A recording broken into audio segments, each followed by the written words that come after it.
Okay, hello Jasmine, Adam, Sean, Ray, Esther, Bohan, and Chloe.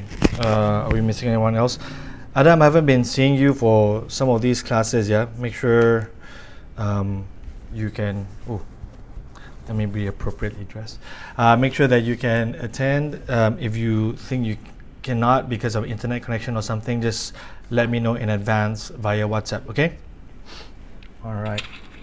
Okay, hello, Jazz. Is everyone here?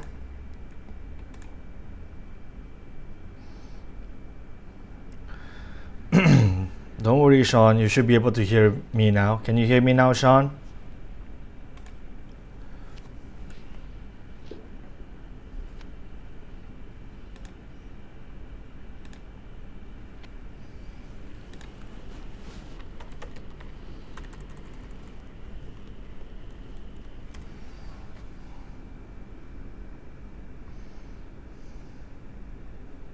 All right, can you guys all hear me now? Just let me know in the comments if you can hear me. Then we can begin shortly, okay?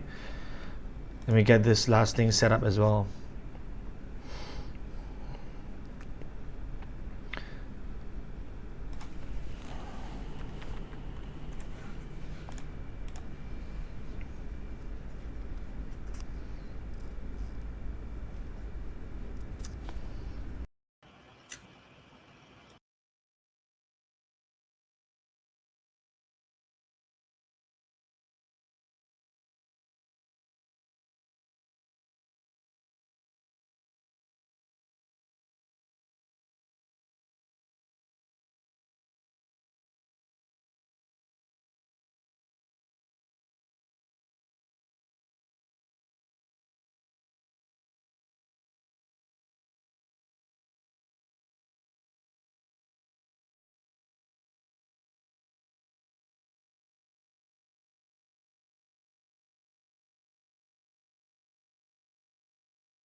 Check 1, 2. All right.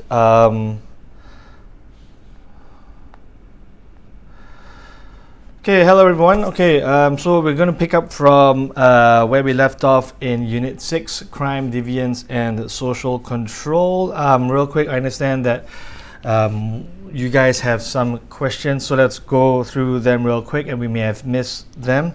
Let me know in the comments if you have been keeping up with your reading, and if you have read all of Unit 6, even better, okay? While I'm waiting for those comments in the comment section, okay, so let's do this. I think I got a few WhatsApps over the weekend asking me about some of these key terms, so let's go through them real quick. So we've got one on community sentencing. Okay, so these are punishments that involve non-custodial sentences, such as carrying out work for the community, and this can be found on page 209. Okay, 209. So community sentencing is whereby you have to carry out a punishment, okay, but it's not as severe as, say, going to jail or paying a fine. Okay, so in this case, because it's perhaps a lighter crime, so the judge or the courts may decide that the way for you to repent or to pay penitence or to feel sorry, and not just feel sorry but do something in response to a crime, then you might just do like community work. So for example, you might help out with a soup kitchen, or help out families who are at risk, and maybe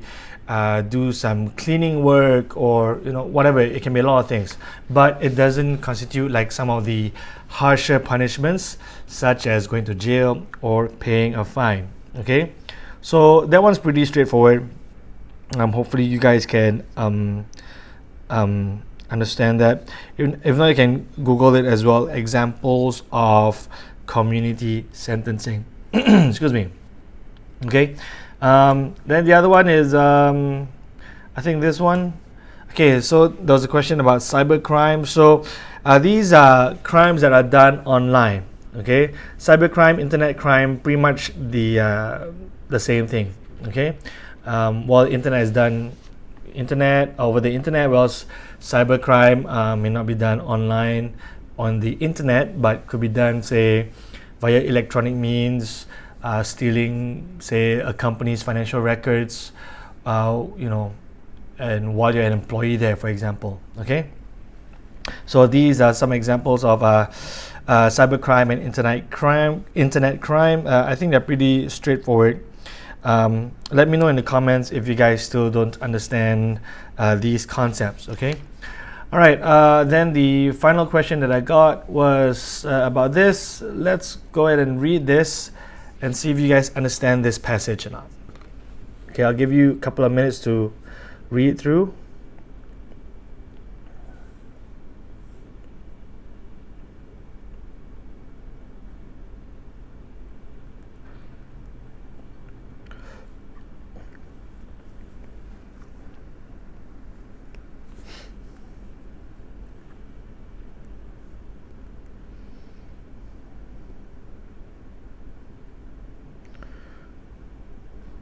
Okay, so sorry, let's go back to this. I'll respond to Esther's comment here. So why would people want to carry out cybercrime? It can be for gain, right? Any kind of gain can be financial gain. So if, let's say, not that I am encouraging you to do this, please do not do this. Do not partake in cybercrime or internet crime. But if, let's say, you steal someone's identity, okay, then you can use that person's identity to commit other crimes or deviant behavior, and it will be harder to trace it back to the original perpetrator, the original person who committed the crime, right? Or if you gain access to someone's financial records or financial statements or financial accounts, then you stand to gain the monetary gain, right? Financial gains. So that's why people partake in cybercrime. So what is the gain? Well, to gain something illegally, right? It's like stealing. So it's not yours, but because you have the ability to carry out the crime, and if you commit the crime, right, willingness and ability, right, then that's why people do it, right? If they stand to gain, be it financially or even blackmail, right? Blackmail is considered a crime, or even slander. So let's say business A, they gain access to say business B's record, and then it's supposed to be private information, but they break the law and publish it, and thus resulting in poor business for business B. So that'd be an example of the motivations behind cybercrime or internet crime. Okay, so Ray is asking, well, what is the difference between cybercrime and internet crime? So they're pretty similar. So internet crime is specific or specifically done over the internet. Well, cybercrime, using technologies, computers and all, but it's a broader term. Okay, it could be crimes using these digital tools without using the internet. So the example I gave was, say someone who works in IT, then is able to access the company's data, and tamper with it. So that'll be, and it's not done over the public World Wide Web, right? It might be done using the intranet or whatever, flash drives, whatever. Okay, so these could be cyber crimes. I think generally the more appropriate term is cybercrime. That's more commonly used. But I guess this is just being a bit more specific lah. Okay, if you ever forget, just think cybercrime. Okay, because cybercrime is a broader term. It constitutes internet crime as well. Okay, all right. Ray, let me know in the comments if you understand or not. Okay, great questions. Okay, so coming back to this. So how many of you do not understand what you've just read? Post in the comments below. Say yes, I understand this passage, or no, I do not understand this passage. And this is from page 200, okay? For broader context, you can do your reading. It's on page 200, the top of page 200, for those of you who have your textbooks.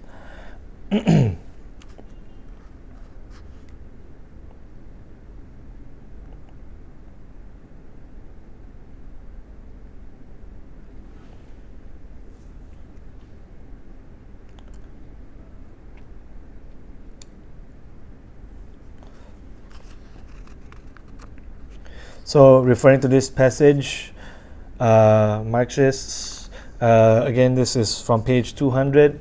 If you understand this whole passage that you see on the screen, let me know in the comments.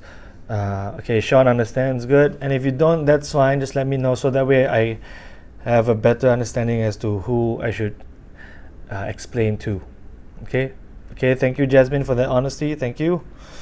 All right, so I'll explain it in a bit. Anyone else?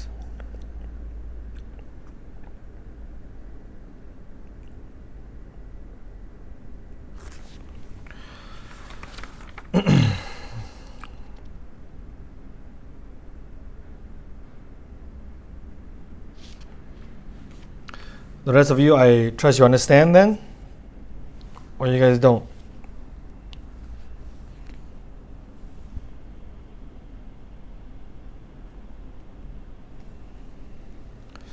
Still waiting for the comments.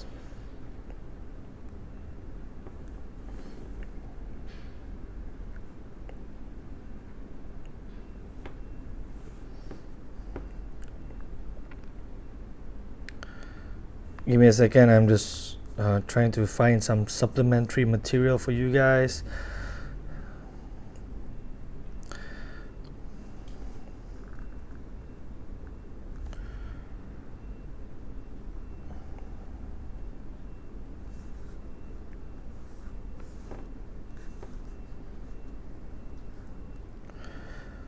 Okay, looking through the comments, still, wait, my YouTube, hold on. Okay, Kohan, thank you for your honesty. Okay, Reagan, what do they mean by potential opposition? Okay, so here, let's do this, okay? So let's read this first. Marxists, remember what is the Marxist approach to sociology? Okay, so Marxists focus on the differences or the conflict between the haves and the have-nots, right? Remember that? Okay, so Marxists argue that the official statistics are misleading because they only show what has been defined as a crime. The ruling class decides the laws and who should be punished for what crimes. Some actions of the working class are criminalized. That means criminalized means they are seen as a crime. And the law is also selectively enforced so that the powerful are less likely to have their actions defined as criminal. Okay, this is in the interests of the ruling class and supports the capitalist system for these reasons, and we'll go through these reasons in a bit. So I'll give you an example. So let's say a boss, okay? A boss is able to, or a boss meaning an employer, is able to fire someone or deprive them of their income, okay? So let's say I'm the boss and I have an employee. In the legal system, it's perfectly okay. I mean, if I find enough reasons, okay, to fire the employee and the person then has no income, right? As opposed to, let's say, if the employee doesn't like something I did, and then they say they don't sell my products or, bring in income for me, right? That is grounds for basically losing the job.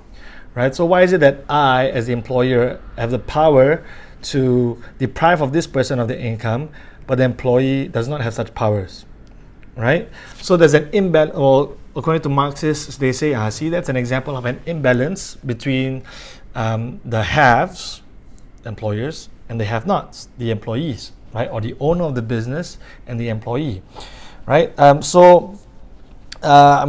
just a very vague and not a very good example, but it just gives you this idea, right, that Marxists focus on these kinds of imbalances and says that what constitutes a crime in society, only the ruling class gets to determine. Okay, I'll give you another definition from the book. I think this one's pretty good. This is at the bottom of page 200. It basically repeats what we have said, right? So ruling class, the crime is defined by the ruling class. okay, at least in the Marxist eyes. Many actions of the ruling class are therefore not defined as crimes. As with white-collar crime, those that are treated as crimes are usually treated less severely. So another example would be, say, collecting taxes, right? If the government has, I'm not saying that the government is committing a crime, but this is one potential way that Marxists might interpret this, okay? So if you were to take money that isn't yours, that you didn't work for, right, that'd be considered stealing, right? But the government, which didn't work for our money, in a way, they are able to take money from my paycheck every month. Who did all the work? Me. But they can dip their hands into my paycheck every month, and that's a law, and they take, 10, 20, well, mine's about 20+%, right? They take. Okay? So it's legal for the government to do that, but if, let's say, I wanted to go and take money that isn't mine, that's a crime. Okay, so Marxists then point to these kind of instances and says, well, see, this is where the ruling class government are able to write what is law and what is not. Okay, another example would be, let's say, if the government, again, I'm not saying this is right or wrong. Okay, this is just one perspective of many different perspectives, right? We talk about this in sociology. It's all about critical thinking. So another example would be, say, if, let's say, the leader of the government holds a gathering, right? Let's say out in the streets, in a public place, and that's considered legal, right? But if, let's say, his opponent or his or her opponent holds a similar gathering, in a public place as well, as a protest, but then the government then has the power to order, say, the police to then arrest these individuals. Okay, they're both doing the same thing. They're holding gatherings in public places, right? But it's the messaging and how they are doing it and why they're holding these gatherings which makes it legal or illegal. I guess more importantly is the who is holding it, right? Those in power can then say, hey, we have the power, police, these guys holding the gathering, that's illegal, go get them, even though they're both meeting in the same vicinity or same area, maybe not at the same time, but you get the idea. Okay, so these are examples of how Marxists then point to this as an example, saying that how the ruling class gets to define what constitutes a crime or not. Okay, so they say, according to this passage, that when we look at the official statistics, well, it's actually very, very misleading. Okay, because it's only based on what the authorities has defined as a crime. But perhaps there are many things that the authorities define as a crime are not really a crime. Like, I'm just meeting, with people who think like me. How is that a crime? Meeting in a public space, right? So that's an example. Okay, so I hope that explains the first part. Now, the reasons at the bottom there. Okay, let's go through these one by one. Okay, so how does the interests of the ruling class, their well-being, okay, their interests, that's what it means. How is it supported with the the justice system?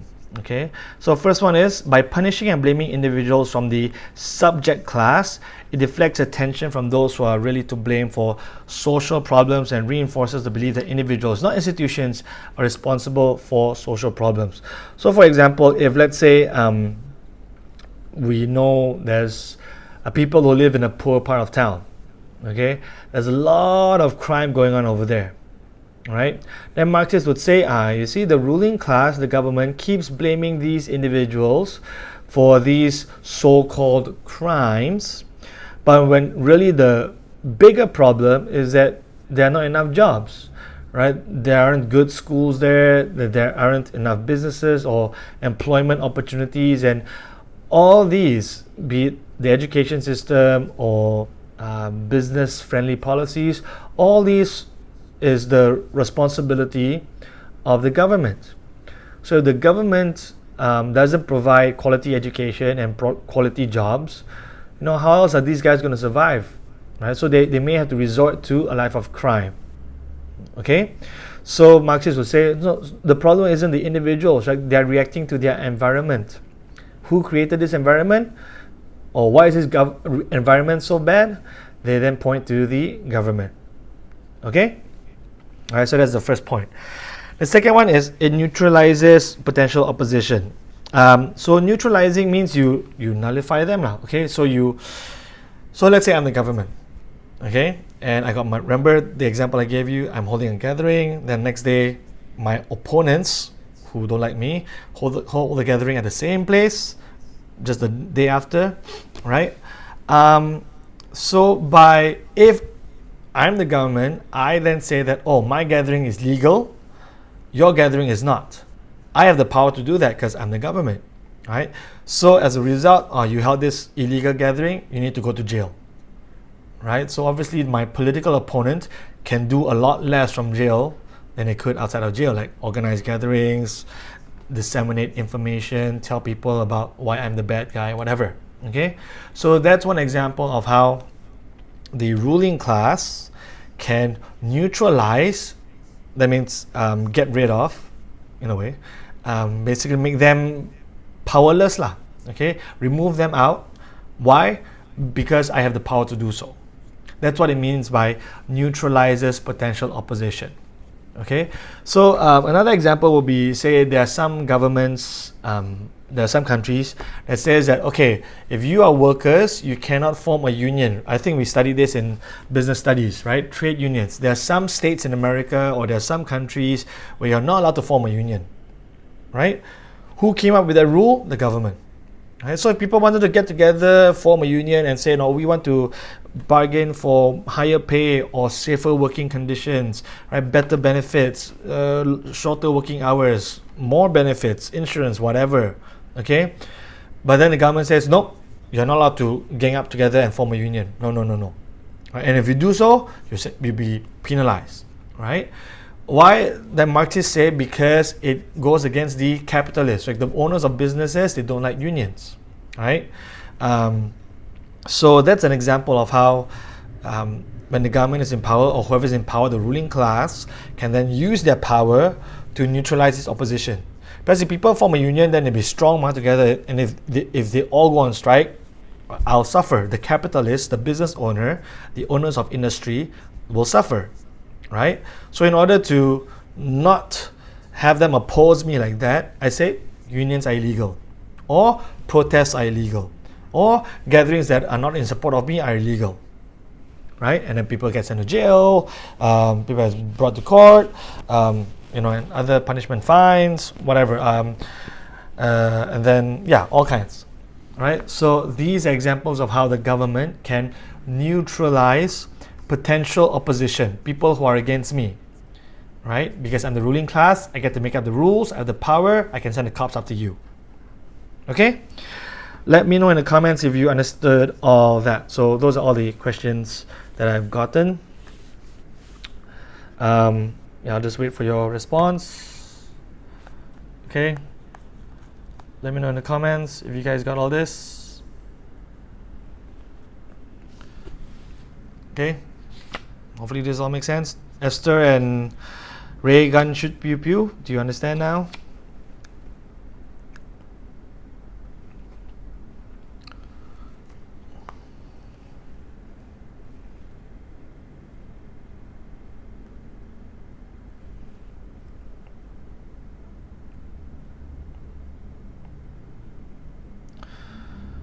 Everyone just post in the comments. Let me know if you understood the explanation for this passage, okay? Right, so I've explained already. Let me know if you understand.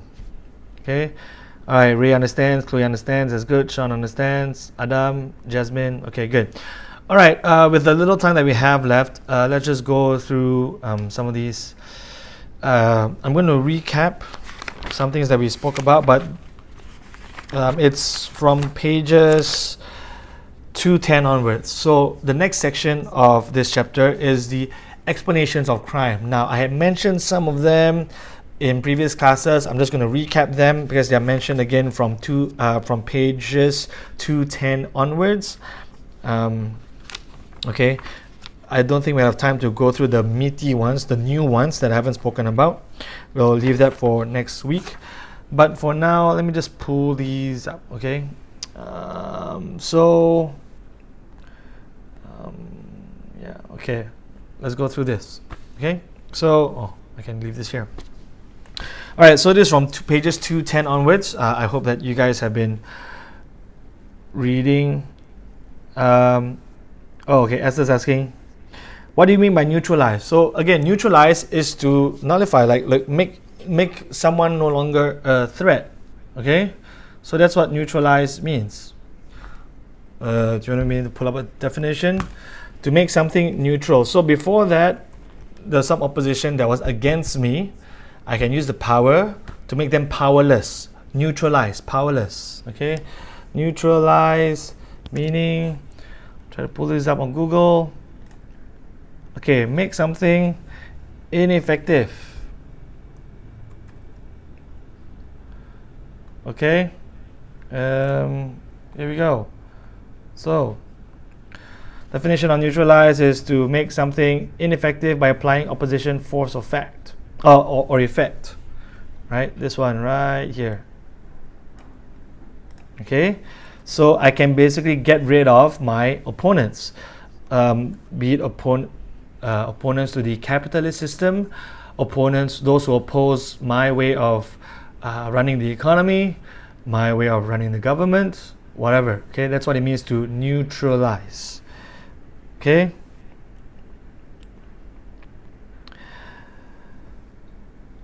Okay, so Esther, let me know now if you now know the definition of neutralize.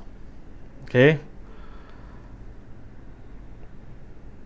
Please let me know if you understand now the meaning of neutralize, Esther.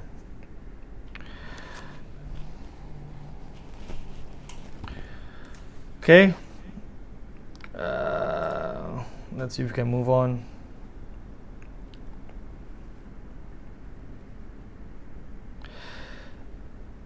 Yeah, okay, so Esther, again, so neutralizing, what's the exact word? Neutralizing potential opposition. So those who may oppose me, who am I? Me, I'm the one in power. Okay, this is according to the Marxist worldview, yeah? Haves versus have-nots. Okay, so because I have the power to label something a crime or not, okay, then I can use that power and say that what you did was a crime, you have to pay the penalty. That way you are that other person is no longer an effective opposition to me. Neutralized, nullified, I got rid of this threat to my power. Okay, it's the power I hold to run the business the way I see it, the capitalist, or to run the industry that I own, or to run the country or govern the country the way I see fit. Okay, it's not. Yeah, I'm still not sure what you. I hope that I understand. So that's what it means. Neutralize potential opposition. Those who oppose my power. I can use my definition of crime. I say, okay, what you're doing is a crime. Why? Because I just made it up. I have the power to do so. What you're doing is a crime. Okay? And then you have to pay the penalties for that crime and get rid of this threat. Okay? I hope that makes sense now. But anyways, let's just move on real quick. If not, I can just take this via WhatsApp. Okay? All right, so we have mentioned some of these before. I'm going to pull these up. Okay, so what are the explanations of crime? So this, again, it's mentioned after page 210 and also it's hinted at before page 210. Okay, so first one is relative or material deprivation. We've gone through this before, all right? So the root word for deprivation is being deprived. So if you are deprived of either life chances or material goods, right? Stuff that you want that you cannot get, okay? And that level of deprivation, how much you want it but you cannot get it, okay? It's relative to other people in society or material being, you cannot actually get the material stuff, okay? So they're pretty similar, okay? Material deprivation means you're deprived of the material things that you want. Right, you work hard, but you try so much, but you still cannot get those other things that other people in your society have. Okay, that's material deprivation. Okay, you cannot get that material, that physical good or service. Okay, that's material. Relative deprivation means that you are deprived of those things, life chances, goods, services, whatever, relative to the average person in your industry. Okay, average person in your society. Okay, so it's like, wow, how come the average person in my society can afford to go on holidays, right? Go overseas or can buy a decent house. But then here I am, I'm just working, or I look around me, I do not see any path, okay, made available to me to get those same things, to enjoy that same quality of life. Okay, so that is an example of relative deprivation. I am deprived relative to the average member of my society. Okay. All right, so that's one. The other one being masculinity. Okay, so masculinity, we mentioned this before. So there's a reason why when it comes to genders, males tend to lean closer towards crime than females. Why? Because of this whole concept of masculinity. Masculinity means, it talks about what a man really should be like. We use violence to resolve our differences, right? Don't cry, we don't use our emotions, right? Must be macho, you break the rules, you're independent, the boss says something but you do something else, right? Because I'm a manly man, I live by my own rules. So it's that kind of thinking, that kind of mentality, masculinity, okay, that lends itself to more crime. So all this is on page 215. Okay, being physically strong, being willing to use violence, be competitive, right? If you look at page 215, you look at all those points there. Okay, now real quick on masculinity, there are some criticisms to it. Okay, and they're found on page 216. Okay, so obviously it's the feminists who point to masculinity and say, this is a reason why, there's that's one of the reasons, one of the major reasons, masculinity, why women are often the victims of crime, right? Because of this toxic masculinity. Okay, but there's some criticisms to that feminist perspective on crime, or blaming everything on, or not everything, but blaming masculinity, right? And they're found on page 216. So the criticisms will be like, well, firstly, this assumes that all men act the same. Do all men show masculinity, and do all men or show stereotypical masculinity? Do all men act the same? Do all men use physical violence to resolve their problems? Are all men controlling? Right? So if the answer is no, then that's a criticism saying that, you cannot just say the reason is this patriarchy and women are often victims of crime because of masculinity. It's too simplistic. Okay, I'm not saying it's not true, but it's not a be-all end-all.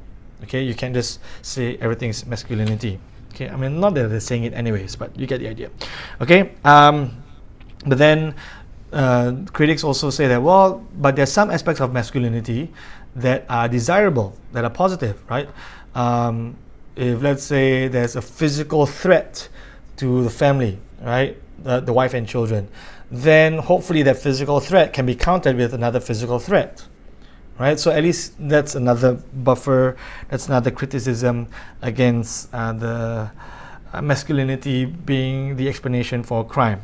Okay, and then also last but not least, because we are all human beings, so every single male, every single man has the choice, and that's a key word there, right? For the arts, economics, business studies, sociology, we all have a choice on how we respond. Okay, so it may be due to other factors, right? Socialization, relative deprivation, blah blah blah, or the functionalist worldview, and we'll talk about that next week, right? So there are other factors that can lead to crime, and not just masculinity in and of itself. Okay. So that's masculinity. And the last one, socialization. We have spoken about this before. This is on page 212. All right. So the remember the new right. We spoke about this in the family unit. That's unit family is unit 4, right? The new right.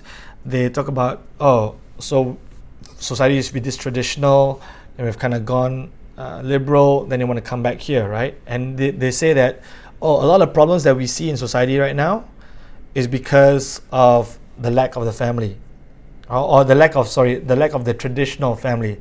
What is the traditional family? Two parents and dependents, children, all living together. Okay, but you gotta have two parents, right? None of the other alternatives to family that we studied in Unit 4, right? So for socialization, they talk about, well, so the reason why there's this rise in crime is because there's a breakdown in the traditional family setup. Two parents, children, right? So because of that, or let's say there's a single parent family, or there's not enough socialization that happens in the home, right? The mom is working multiple jobs, or the single dad is working multiple jobs, very little time to spend with the children, so the children do not have to pattern their behavior or don't have a positive role model, and so they might look for socialization or role models outside, and these can be negative role models, as opposed to the positive role model being the parents is not there. Why? Because they're out there trying to work multiple jobs to meet the family's financial needs. Okay, so you can read all of that. So basically they point to, when it comes to socialization down here, they talk about the lack of socialization. Who's they? The new right. Okay, they say society used to be like this, we have now gone like this. This is why we got so much crime. Why? The family no longer plays its role as the primary agent for primary socialization. Okay, spoken about all that before. Okay, with a few minutes left, Jasmine, who did you meet? You met one. He's at my home. Oh, the masculine kind of guy? Nah, I don't think your brother fits the definition of a stereotypical chauvinist, masculine, or too masculine. Yeah, no, he's not that. So no, Jasmine, you have not met one yet. Okay. All right. Let me just give you a preview of what's going to happen in our next class. So we'll look up all of this. Oh, wait, let me get rid of this. Okay. So for our next class, we will look at these. Okay. So these are the other explanations of crime, like I said, from pages 210 onwards. Okay. Please get your reading done in advance. Okay. So read all of Unit 6. Your homework, during this MCO is to read all of Unit 6. Okay. And yeah, I'll see if I'll reward you if you can tell me that you really did complete all of your readings of Unit 6 by the time we meet back in our physical classroom, not this virtual classroom. Okay. All right. With that said, I'll leave it down for another 3 minutes if you guys got any other questions. Otherwise, so that Esther can go and prepare for her piano class. Yeah. Okay. Ray and Jasmine, you can take your sibling spat somewhere else. You can do it in your physical home. I mean, don't fight, but if you have to, take it offline. Okay. All right. If you don't have any other questions, make sure you do your reading, and then just let me know in the comments that you understood today's lesson, and then say bye-bye. I understood today's lesson. Thank you, Mr. Han. Goodbye. Okay, then I'll let you guys go.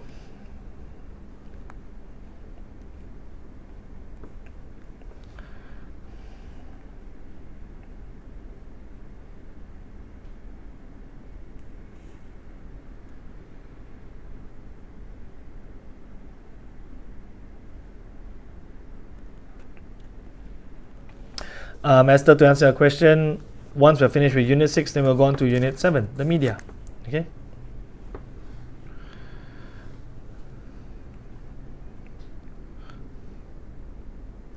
Sean, I like how you're responding to Mr. Tan's WhatsApps during this class, but yeah, it's fine.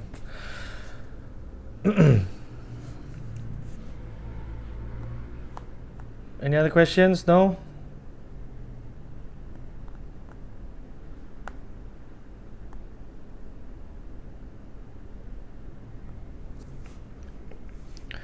Okay, thank you, Kohan. Have a good day. Hey, Adam, you gotta give me a more complete bye sign off than just bye.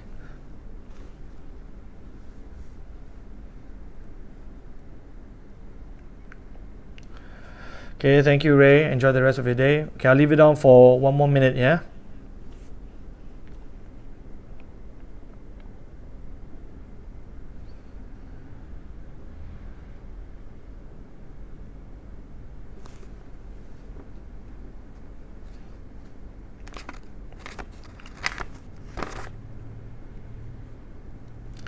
Any other questions, anyone?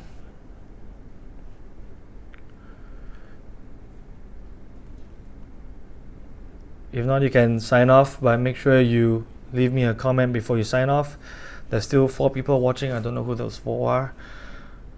I assume Gohan, Adam, and Ray have left the class, and that's fine. The rest of you, before you leave the class, leave a comment, okay?